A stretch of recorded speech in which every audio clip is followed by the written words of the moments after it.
आज हम लोग डायमेंशनल एनालिसिस के बारे में पढ़ेंगे। बहुत सारा स्टूडेंट्स के मन में कन्फ्यूज़न होता है। 12th क्लास वो स्टार्ट करते हैं तो बहुत सारे ऐसे क्वांटिटीज़ आते हैं जिनका हमें डायमेंशन लिखना पड़ता है और डायमेंशनल फार्मूला जानना होता है। बोर्ड एग्जाम्स के लिए भी ये ऑब्जेक्टिव में आते रहता है क्वेश्चंस। तो किन्हीं को समझ में नहीं आता है, कोई बोलते हैं डायमेंशन ऐसा है वैसा है। कुछ नहीं है डायमेंशन। आप देखिए 10 से 15 मिनट का ये वीडियो और आपका डायमेंशन का सारा कंफ्यूजन जो है वो क्लियर हो जाएगा। बहुत इजी होता है डायमेंशनल फार्मूला जो है उसको पढ़ना समझना। आप देखेंगे जब 11th में आप डायमेंशन पढ़े हैं तो वहाँ पर क्या होता है कि डायमेंशन में बहुत सारे एस्पेक्ट्स हैं जो हमको पढ़ना पड़ता है। बट 12th क्लास के लिए आपको सिर्फ ओनली डायमेंशनल फार्मूला जान लेना है कि कैसे होता है और कुछ ज़्यादा इसके बारे में जानने का ज़रूरत नहीं है। बस आपको एग्जाम्स में ऑब्जेक्टिव में बोर्ड एग्जाम में जो है वो डायमेंशनल फार्मूला ही पूछा जाता है बोर्ड एग्जाम के लिए अगर हम बात करें तो। बाकी बहुत सारे ऐसे टर्म्स हैं जो आप 11th में ऑलरेडी पढ़ चुके हैं। तो चलिए हम लोग स्टार्ट करते हैं। और आप जान ही रहे हैं ये है आपका अपना चैनल अप्लाइड फिजिक्स क्लासेस। तो आज हम लोग पढ़ने वाले हैं किसके बारे में? Dimensional analysis.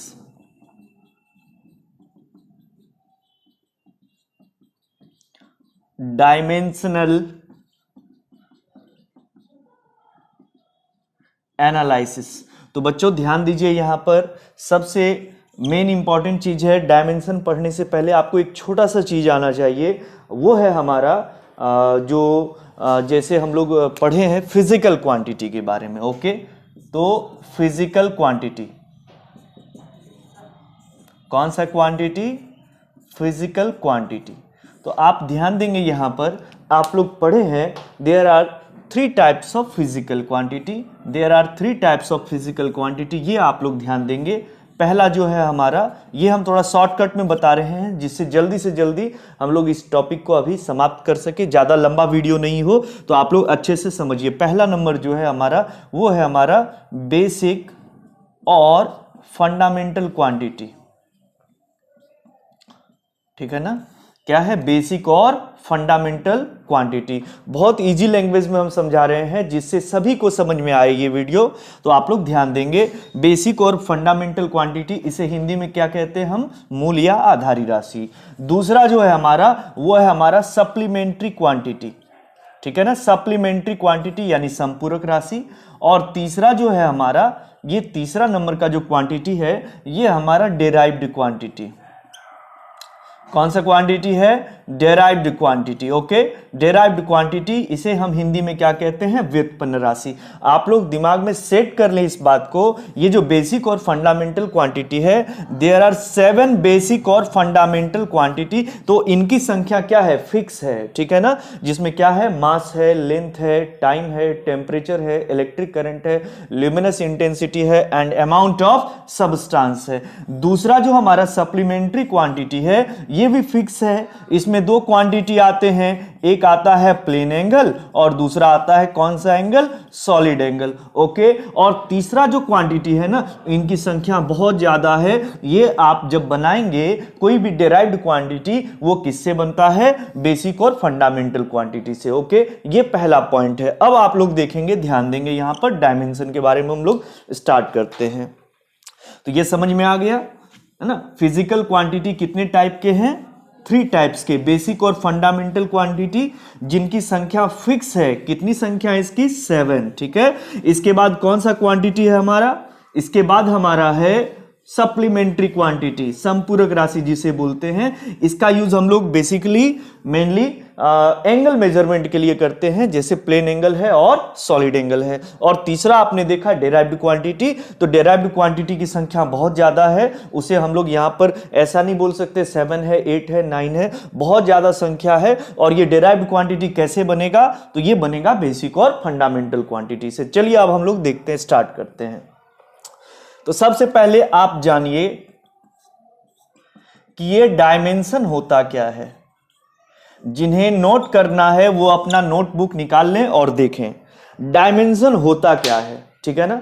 तो जब भी हम किसी डिराइव्ड क्वांटिटी को, किसी फिजिकल क्वांटिटी को ऐसा लिखा जाता है कि जब भी हम किसी फिजिकल क्वांटिटी को बेसिक और फंडामेंटल क्वांटिटी के टर्म्स में लिखना चाहते हैं तो उस बेसिक और फंडामेंटल क्वांटिटी पर कुछ ना कुछ पावर दिया जाता है और वही पावर उस बेसिक और फंडामेंटल क्वांटिटी या उस फिजिकल क्वांटिटी का क्या कहलाता है, डायमेंशन कहलाता है। ओके, क्लियर है? आप लोग फिर से सुन लीजिए, जब भी हम किसी फिजिकल क्वांटिटी को बेसिक और फंडामेंटल क्वांटिटी के पदों में, ठीक है ना, कौन से क्वांटिटी को, फिजिकल क्वांटिटी को बेसिक और फंडामेंटल क्वांटिटी के पदों में अगर हम बदलते हैं तो हमें इस बेसिक और फंडामेंटल क्वांटिटी पर कुछ ना कुछ पावर इंपोज्ड करना पड़ता है and that power is called the dimension of that physical quantity. Okay, clear है? ये आपको ध्यान रखना है। नेक्स्ट पॉइंट, यानी इसका मतलब आप लोग समझ गए हैं क्या है? when we have to write a physical quantity in terms of basic or fundamental quantity, we have to impose some power on that physical quantity or basic or fundamental, that is called the dimension of the physical or ये physical quantity। ठीक है ना, clear है terms? ठीक है, चलिए अब हम लोग देखते हैं। ये चीज ध्यान रखना है कि ये जो हमारा बेसिक और फंडामेंटल क्वांटिटी का डायमेंशनल सिंबल क्या है, ये आपको आना चाहिए। इससे पहले एक दो पॉइंट और है, वो हम आपको बता देते हैं। जैसे आप लोग स्टार पॉइंट में नोट कर लेंगे, it was introduced by, the dimension was introduced by French mathematician John D Fourier, है ना, जॉन डी फूरियर साहब थे जिन्होंने डायमेंशन के बारे में हमें बताया। नेक्स्ट पॉइंट का अगर हम बात करें तो इसका सिंबल, और आप लोग जान ही रहे होंगे, नहीं जान रहे हैं तो आप लोग सीख लीजिए। इसे हम हमेशा बड़ी ब्रैकेट में इस तरीके से दिखाते हैं। जैसे सपोज कीजिए कि हमारे पास कोई फिजिकल क्वांटिटी x है और उस x का डायमेंशन हम क्या बोलेंगे, कैसे लिखेंगे हम इस तरीके से, तो क्या करना है, इसको रीड क्या करना है, इसे dimension of physical quantity x। अब आगे बढ़ने से पहले आपको सभी बेसिक और फंडामेंटल क्वांटिटी का डायमेंशनल सिंबल आना चाहिए। तो चलिए हम लोग देखते हैं। Now the dimensional symbol, dimensional symbol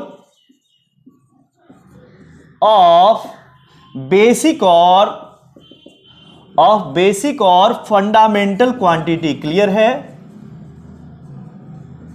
basic और fundamental quantity, what is this? This is the dimensional symbol of basic और fundamental quantity। तो मूल या आधारी राशियों का विमीय संकेत, हिंदी में क्या बोलेंगे, मूल या आधारी राशियों का विमीय संकेत।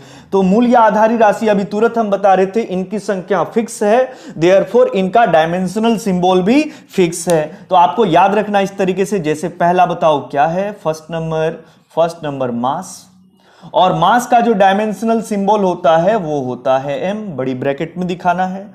दूसरा, जैसे हम लोग मान लेते हैं लेंथ है हमारा, लेंथ का डायमेंशनल सिंबल क्या हो जाएगा, l। ये आपको याद रखना है, कुछ नहीं है ये सब में, बहुत इजी है। अगर हम टाइम का बात करें तो टाइम का डायमेंशन क्या होता है, t। नेक्स्ट, अगर हम टेम्परेचर का बात करें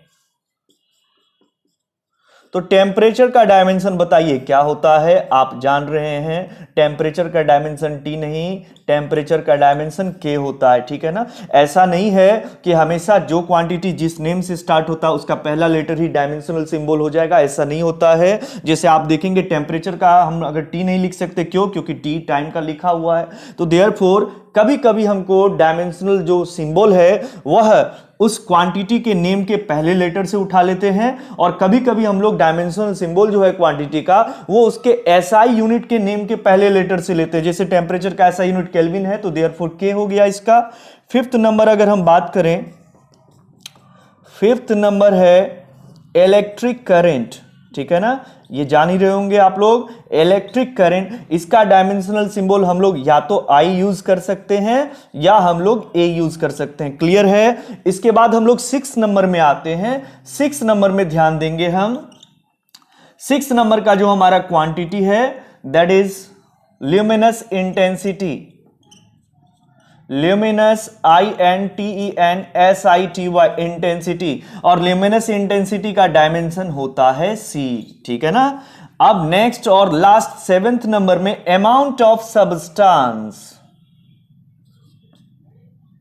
अमाउंट ऑफ क्या बोलेंगे, सब्सटेंस। जल्दी जल्दी आप लोग उतारते जाइए। अमाउंट ऑफ सब्सटेंस का जो डायमेंशनल सिंबल है वो क्या होता है हमारा, वो होता है n, ठीक है ना। तो ये 7 फिजिकल बेसिक और फंडामेंटल क्वांटिटी है और इन सातों का डायमेंशन आपको याद रखना पड़ेगा। चलिए अब देखिए हम लोग इन सातों डायमेंशन से कैसे हम लोग किसी फिजिकल क्वांटिटी का डायमेंशन को लिख सकते हैं। तो चलो हम एक सीक्वेंस से आप लोग को बता रहे हैं, आप लोग को ध्यान रखना है, फॉलो करना है। चलिए तो याद कर लो इसे और आप कोई भी डायमेंशनल फॉर्मूला आसानी से लिख सकते हैं, ठीक है ना। इससे पहले एक और चीज हम आपको बता दें, जैसे मान लो कि हम कोई फॉर्मूला लिख रहे हैं और उस फॉर्मूला में हमारा मान लेते हैं डिस्टेंस आ जाए, ठीक है, डिस्टेंस हो जाए या डिस्प्लेसमेंट हो जाए, ये बेसिक टर्म है। डिस्टेंस हो, डिस्प्लेसमेंट हो, हाइट आ जाए, ब्रेथ आ जाए, ठीक है ना, या हमारा रेडियस आ जाए, इसके बाद थिकनेस आ जाए, ठीक है, क्या आ जाए हमारा, थिकनेस आ जाए। ये सभी क्वांटिटी के बदले हम लोग बेसिक और फंडामेंटल क्वांटिटी क्या लिखने वाले हैं, लेंथ लिखने वाले हैं, ठीक है ना। यानी आप ऐसे समझें कि जो भी क्वांटिटी जिसका हम ऐसा यूनिट मीटर लिखेंगे, अगर हम उसे बेसिक और फंडामेंटल के टर्म्स में चेंज कर रहे हैं तो हम लोग उसे बेसिक और fundamental quantity as a length लिखेंगे। क्या लिखेंगे, एज अ लेंथ। चलो हो गया खत्म। अब हम लोग आते हैं नेक्स्ट, देखते हैं कि कैसे किसी क्वांटिटी का डायमेंशनल फॉर्मूला लिखना है। और यह भी चीज समझ लेना है कि डायमेंशनल फॉर्मूला, ठीक है ना, डायमेंशनल फॉर्मूला क्या होता है। तो डायमेंशनल फॉर्मूला हमें रिलेशन दिखाता है कि कोई क्वांटिटी जो है वो कौन कौन से फंडामेंटल क्वांटिटी से बना है और उसके कितने कितने पावर से बना है। मान लो सपोज करते हैं कि हमारा वेलोसिटी है एक और वेलोसिटी का डायमेंशन होता है LT-1। तो ये डायमेंशनल फॉर्मूला है वेलोसिटी का, और ये डायमेंशनल फॉर्मूला से हमें क्या क्या बातें पता चल रही है कि ये जो वेलोसिटी है ये लेंथ से बना है और किससे बना है, टाइम से। और लेंथ और टाइम दोनों ही बेसिक और फंडामेंटल क्वांटिटी है। और इसके कितने कितने पावर से, तो लेंथ के पावर +1 और टाइम के पावर कितने से, -1 से बना है। तो किसी भी क्वांटिटी का जो डायमेंशनल फॉर्मूला है वह हमें यह बताता है कि वह जो क्वांटिटी है वह क्वांटिटी कौन कौन से फंडामेंटल क्वांटिटी और उसके कितने कितने पावर से बना है। चलिए अब हम लोग लिखना शुरू करते हैं डायमेंशनल फॉर्मूला। तो देखो ध्यान दो, और अब तुम लोग का बारी आ गया है सीखने का। तो चलिए जैसे फॉर एग्जांपल, जैसे मान लो एग्जांपल लिखते हैं हम पहला नंबर, और बताओ पहला नंबर जैसे हम सपोज करते हैं बेसिक टर्म से स्टार्ट करते हैं, एरिया से, ठीक है ना। तो आपको ध्यान देना है, सुनो ध्यान दो, हम कुछ पॉइंट बता रहे हैं। जब भी आपको किसी भी फिजिकल क्वांटिटी का डायमेंशन लिखना हो तो आपको कुछ बातें ध्यान में रखनी चाहिए। जैसे पहला पॉइंट, उस क्वांटिटी का आपको क्या आना चाहिए, बेसिक फॉर्मूला, ठीक है। जैसे for suppose that we have to write the dimensional formula of area, है ना। तो हमें एरिया का बेसिक फॉर्मूला आना चाहिए, that is length into breadth, length into breadth. अब अभी तुरंत आपको हम बता रहे थे लेंथ, तो लेंथ ही है बेसिक क्वांटिटी, है ना। दूसरा स्टेप में क्या करना है, पहला स्टेप हमको फॉर्मूला लिखना है और दूसरा स्टेप में उस जो फिजिकल क्वांटिटी का फॉर्मूला है उसे बेसिक और फंडामेंटल में बदल देना है। तो ब्रेथ के बदले भी हम लोग क्या लिख सकते हैं, लेंथ। अब बताओ लेंथ इंटू लेंथ क्या हो गया, लेंथ स्क्वायर। तो अब हमने क्या किया है, ये जो एरिया है फिजिकल क्वांटिटी, इसे हमने चेंज कर लिया है बेसिक और फंडामेंटल क्वांटिटी में, ठीक है ना। जब आप डायमेंशन सीख जाएंगे तो आप शॉर्टकट लगाएंगे। अभी हम समझा रहे हैं इसलिए हम थोड़ा सा प्रोसेस में बता रहे हैं। पहला पॉइंट, हमें उस क्वांटिटी क्वांटिटी का क्या आना चाहिए, जनरल फॉर्मूला। दूसरा पॉइंट, हमें उस क्वांटिटी के जनरल फॉर्मूला को बदलने आना चाहिए। क्या करने आना चाहिए, बदलने आना चाहिए, चेंज करने आना चाहिए, किसमें, बेसिक और फंडामेंटल में। अब देयरफॉर आप लिख दीजिए, ये रहा एरिया का dimension, dimensional formula of area, length का L होता है, L स्क्वायर हो जाएगा। क्लियर है ना, बहुत इजी है, कुछ नहीं है ये सब में। चलिए अब जैसे हम दूसरा एग्जांपल लेते हैं, मान लो वॉल्यूम का। क्या लेते हैं एग्जांपल, वॉल्यूम का। और वॉल्यूम का formula length into breadth into height. अब बताओ लेंथ, ये तो जनरल फॉर्मूला हो गया वॉल्यूम का। अब लेंथ तो लेंथ ही है, ब्रेथ के भी बदले लेंथ और हाइट के भी बदले लेंथ। तो बताओ क्या लिख सकते हैं हम, लेंथ क्यूब लिख सकते हैं ना। तो अब हमने वॉल्यूम को क्या कर दिया है, बेसिक और फंडामेंटल में चेंज कर लिया है। Therefore dimensional formula of volume that is length का L पावर 3, ये रहा L क्यूब हो जाएगा। हमेशा ध्यान रखना डायमेंशन को हम कैपिटल ब्रैकेट में, बड़ी ब्रैकेट में दिखाएंगे। अब जैसे आप देखिए नेक्स्ट एग्जांपल का अगर हम बात करें, इन एग्जांपल से सीख जाओ, बहुत इजी है, कुछ नहीं है डायमेंशन में। थर्ड नंबर का अगर हम पॉइंट का बात करें, जैसे मान लो हमको लिखना है वेलोसिटी का डायमेंशन, ठीक है। अब वेलोसिटी और कुछ डायमेंशन जब आप बना रहे होंगे तो बहुत सारे डायमेंशंस तो ऐसे होंगे जो आपको यूं ही याद हो जाएगा। तो वेलोसिटी का डायमेंशन, वेलोसिटी का फॉर्मूला आप लोग को आता होगा, डिस्प्लेसमेंट डिवाइडेड बाय टाइम। अब देखो डायमेंशन सब रटने का चीज नहीं है, जितना याद हो जाता है चलो बहुत अच्छा बात है। अगर आपको नहीं याद रहता है डायमेंशन तो आपको उस क्वांटिटी का क्या आना चाहिए, बेसिक फॉर्मूला। और बेसिक फॉर्मूला को आप फंडामेंटल में चेंज करके फिर बाद में बना लेंगे। तो बताइए अब डिस्प्लेसमेंट के बदले हम लोग क्या लिखने वाले हैं, लेंथ अभी तुरंत बता दिए हम, और टाइम तो टाइम है ही। तो बताओ लेंथ का डायमेंशन L और टाइम का डायमेंशन क्या रहेगा, T। टाइम का डायमेंशन क्या रहेगा, T। अब बताइए T पर पावर +1 ऊपर आ जाएगा तो -1। देयरफॉर वेलोसिटी का जो डायमेंशनल फॉर्मूला हो गया वो क्या हो जाएगा हमारा, LT-1। चलो आप समझा चुके हैं, अब थोड़ा तेजी से और एक दो क्वांटिटी का हम बता देते हैं। तो आप देखिए सबसे पहले हमें आना चाहिए वेलोसिटी का जनरल फॉर्मूला, फिर वेलोसिटी का जनरल फॉर्मूला को बेसिक और फंडामेंटल में चेंज कीजिए, एंड लास्टली आप लोग क्या कर दीजिए, अब उसका डायमेंशन पुट कर दीजिए, ठीक है ना। चलो अब नेक्स्ट अगर पॉइंट का बात करें हम, जैसे अगर नेक्स्ट हम कोई क्वांटिटी उठा लें तो मान लेते हैं हम फोर्थ नंबर में एक्सेलरेशन लेते हैं। किसका बात करते हैं, एक्सेलरेशन का। And we know that the acceleration is change in velocity. क्या बोलेंगे हम, change in velocity upon time, यानी वेग में परिवर्तन डिवाइडेड बाय क्या है, समय, है ना। तो ये हमारा क्या है, एक्सेलरेशन का फॉर्मूला। अब आ जाइए इस फॉर्मूला को हम देखो, ऊपर में क्या लिखा हुआ है, वेलोसिटी है, और नीचे क्या है, टाइम। तो बताइए आप शॉर्टकट भी लगा सकते हैं। आपको मालूम है पहले से वेलोसिटी को जब आप बेसिक और फंडामेंटल में चेंज करेंगे तो लेंथ इंटू टाइम -1 आने वाला है। तो आप डायरेक्ट भी लिख सकते हैं, या वेलोसिटी का आप देखो डायरेक्ट डायमेंशन यहां पर यूज करो, ठीक है ना। चलिए शॉर्टकट लगाते, बताओ वेलोसिटी का डायमेंशन क्या, LT-1 अभी तुरंत हमने निकाला, और टाइम का डायमेंशन T पर पावर +1 ऊपर आएगा -1, एंड -1 क्या हो जाएगा, -2, that is LT-2 which is the dimensional formula of acceleration.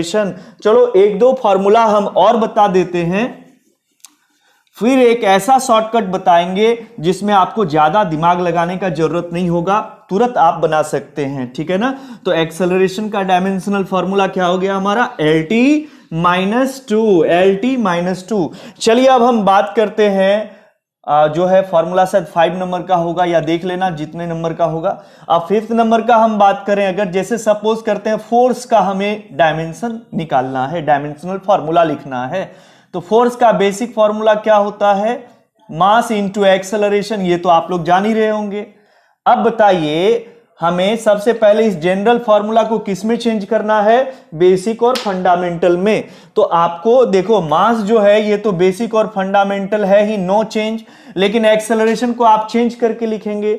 तो अभी तुरंत हम, अब देखो यहां पर आप दो काम कर सकते हैं, या तो चेंज कर लीजिए, ठीक है ना। एक्सेलरेशन का हम क्या लिखेंगे, जैसे अभी लिखे थे ना हम, लेंथ इंटू टाइम पे पावर कितना -1। या तो आप चेंज करके लिख लीजिए या आप डायरेक्ट शॉर्टकट लगा सकते हैं। बताओ फोर्स का डायमेंशन लिखने के लिए हमें किसका डायमेंशन चाहिए, मास का, और किसका डायमेंशन चाहिए, एक्सेलरेशन का। चलो बताओ, मास का डायमेंशन m और एक्सेलरेशन का lt-2, therefore the dimensional formula of force that is mlt-2, ठीक है ना। तो ये हो गया हमारा फोर्स का कौन सा फॉर्मूला, डायमेंशनल फॉर्मूला। अब चलो एक और पॉइंट हम बात करते हैं 6 नंबर में। 6 नंबर का हम बात करें, जैसे वर्क है। अब वर्क इज इक्वल टू, आप लोग फॉर्मूला जान रहे होंगे, फोर्स इंटू क्या है हमारा, डिस्प्लेसमेंट, फोर्स इंटू डिस्प्लेसमेंट। अब देखिए हमको वर्क का क्या लिखना है, डायमेंशनल फॉर्मूला। जब आप सीख गए हैं तो शॉर्टकट लगाइए। बताइए डायरेक्ट फोर्स का डायमेंशनल फॉर्मूला पुट करो, कितना है फोर्स का डायमेंशनल फॉर्मूला, mlt-2 इंटू, बताओ डिस्प्लेसमेंट का डायमेंशन क्या है हमारा, अभी तुरंत हम बताए हैं एल, लेंथ। बताइए लेंथ इंटू लेंथ क्या हो जाएगा, लेंथ स्क्वायर। तो ml स्क्वायर क्या बोलेंगे हम, t-2 is the dimensional formula of work. अब देखो आप जान जाइए की पॉइंट है ना, सबसे मेन इंपॉर्टेंट चीज अब हम बता रहे हैं। अगर आप 12th क्लास में किसी भी क्वांटिटी का डायमेंशन लिखना चाहते हैं तो आपको अभी हम क्या बताएं, ज्यादा डायमेंशन में नहीं जाना है, अंदर नहीं जाना है, ठीक है ना। जितनी काम की बातें हैं सिर्फ हम 12th क्लास के लिए वही चीज बता रहे हैं, बाकी तो आप 11th में डीप कॉन्सेप्ट पढ़े ही हैं। ये वैसे स्टूडेंट के लिए बता रहे हैं जो 11th नहीं पढ़े हैं या उन्हें डायमेंशन में अभी भी कोई कंफ्यूजन है, या 12th क्लास में जब कोई डायमेंशन हम लोग लिख रहे होते हैं तो उन्हें थोड़ा सा प्रॉब्लम हो जाता है। ये उनके लिए काम का चीज है, ठीक है। आप सुनो, ध्यान दो, आपको ज्यादा रट्टा मारने का जरूरत नहीं है। 5 बेसिक और फंडामेंटल क्वांटिटी का डायमेंशन याद रखो। क्या क्या है, या सातों का याद रखो, है ना, वो तो बहुत इजी है। मास, लेंथ, टाइम, ठीक है ना, temperature, electric current, luminous intensity and amount of substance, ये सातों तो फिक्स है, आप याद रखिए।